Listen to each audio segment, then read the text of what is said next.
Welcome to Matiq News. I'm Eva. And I'm Akash.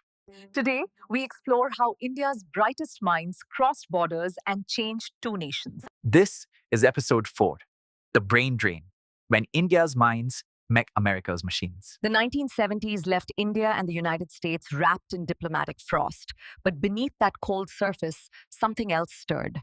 Politics, people.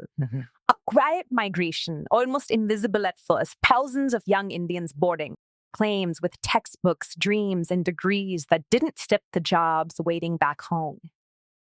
While governors argued, people crossed borders.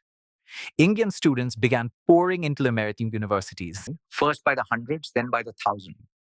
mathematicians, engineers, Scientists, many clutching the same document, the S1 student visa. For some, it started with a miracle, a Fulbright scholarship, a USID exchange program, and then came the airports, Boston, Chicago, Palo Alto. Cities whose names felt less like geography and more like a promise. And when they arrived, they met an America the headlines didn't show. not a Cold War superpower, but an open, ambitious, Real society overflowing with labs, libraries, and the wild idea of anything was possible. Professors encouraged. labs had equipment students had only read about. For many Indians, it felt like stepping into the future. And then something unexpected happened. Many never came back. The numbers tell the story. In 1960, fewer than 12,000 Indians lived in the US. By 1980, nearly 400,000 engineers, Doctors, scientists. Entire neighborhoods in New Jersey, Texas, and California became little slices of India. India called it the Great Brain Drain, losing its best minds at the exact moment it needed them most. And it was a fair question. Why did so many leave? Opportunity was one reason, but frustration was another. Slow bureaucracy, limited research funding, political instability, and a sense that brilliance had to wait its turn. But in America, their brilliance didn't wait, right? yes, by the 1990s, these migrants weren't just working in the US. They were building it. The so-called brain drain became the engine beneath Silicon Valley's rise. Indian engineers worked at Intel, IBM, NASA, Bell Labs, designing microchips, writing code, building systems that would fuel the modern internet. Diplomats were fighting ideological battles, while Indian accents were echoing to America's most innovative corridors. Exactly. It was a twist no one predicted. Governments hesitated, but people connected. And those connections grew roots. Yet that's home, the questions didn't go away. Was this a betrayal? A loss? At first, yes, it felt like a loss. But soon, India noticed something else. Money flowed back.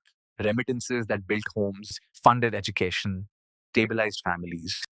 ideas brought back, management practices, research methods, new ways of seeing possibilities, So the migrants became bridges. bridges and translators, explaining India to America and America to India. By the late 1980s, Indian doctors filled American hospitals. Indian professors taught at MIT and Stanford. Indian engineers wrote the software that powered US defense, finance, and early internet systems.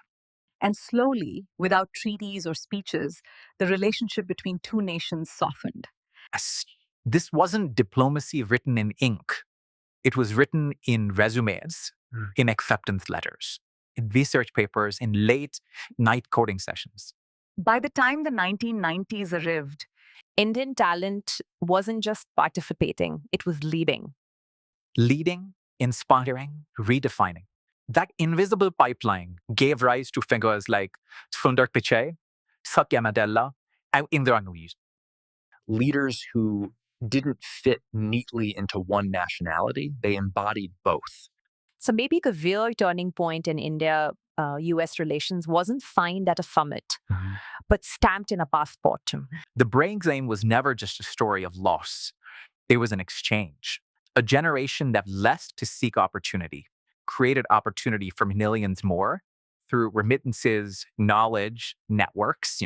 And in doing so, they built something no treaty ever could, a shared language of innovation, ambition, and possibility.